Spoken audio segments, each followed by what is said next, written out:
One thing that I do want to talk a little bit more about, because I know that in the interactions that we've had and through our conversation today, there is one word that really shines through. It's respect. I Mhm, feel there's never been a point in our interactions where I ever felt like you were talking to me and not showing respect. mhm. And I feel that it's incredibly important to making that connection, because you get so many people. And I mean, I've seen this in the podcast space too. Some people will come to a podcast thinking they're so far above that show and it's beneath them, and they don't want to take a minute to be a human being. They just want to Mhm. keep themselves on this very high pedestal and not show this authentic self, or their authentic self. It's more of an act.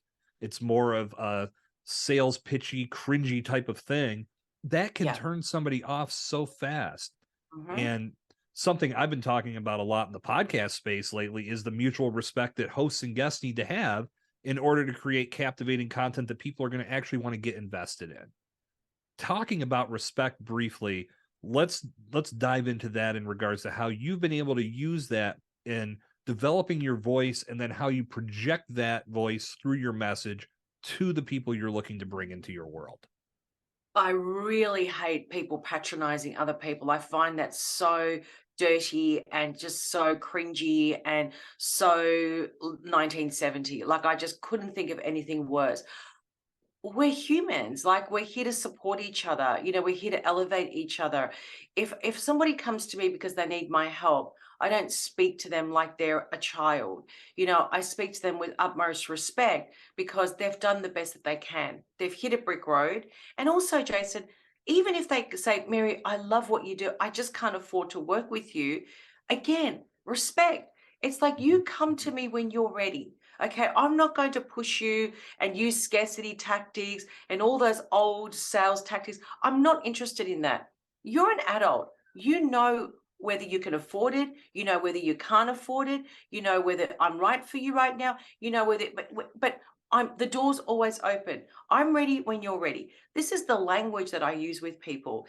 And what I like to do, Jason, I want to put people at ease right up front. So when people get on a call with me, I don't like to go, right, I've got 30 minutes. And so let's just get through the questions. And are you in or you're not? It's not my style. I'm more about, look, let's just go through a gap analysis. Let's just understand where your gaps are first. So we've got a clear vision. And then I can talk to you about the areas that you really need to focus on. And at the end of it, hey, do you want to know more about how we can work together? Yes, I'd love to. Okay, here's what I do. Here's my methodology. I even take them inside the program. I'm like, here's all the assets I give you.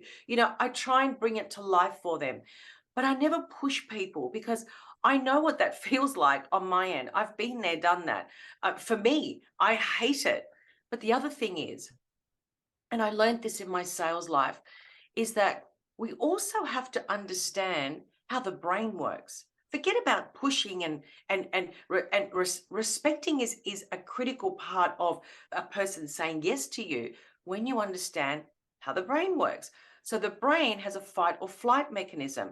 If I'm talking at you and I'm starting my pitch at in the first 5 seconds, my brain is immediately in fight or flight. It's in defense mode. It's like, oh my gosh, she's going to sell, she's going to sell, she's going to sell, she's going to sell. And everything just shuts down. So Mhm. I've got no hope in selling to that person unless I'm selling scarcity. And then I attract the client because that client is now in massive fear.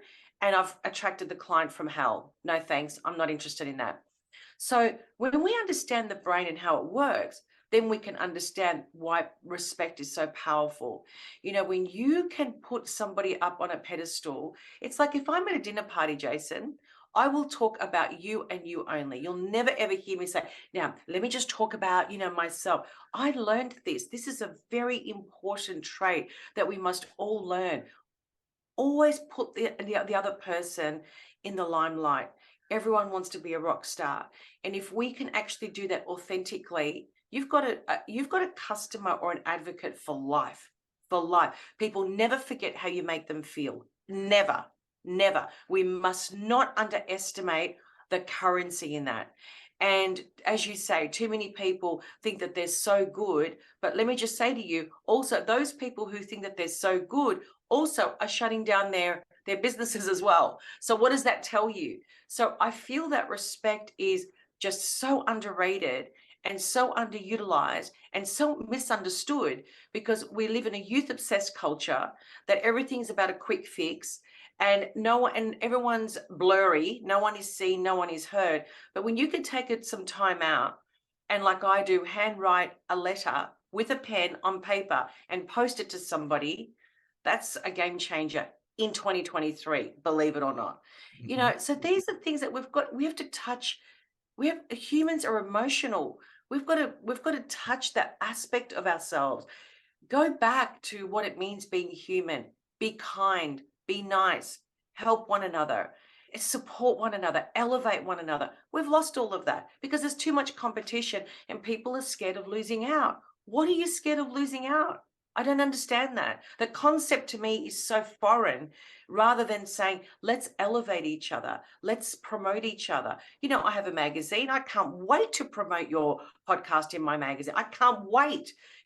Of course I want to elevate you. Of course I want to give you, access to my network. I've got a massive network on LinkedIn. Of course I want to promote you. Why wouldn't I? So Right. all of these elements, we forgot about the importance of what it means to be human.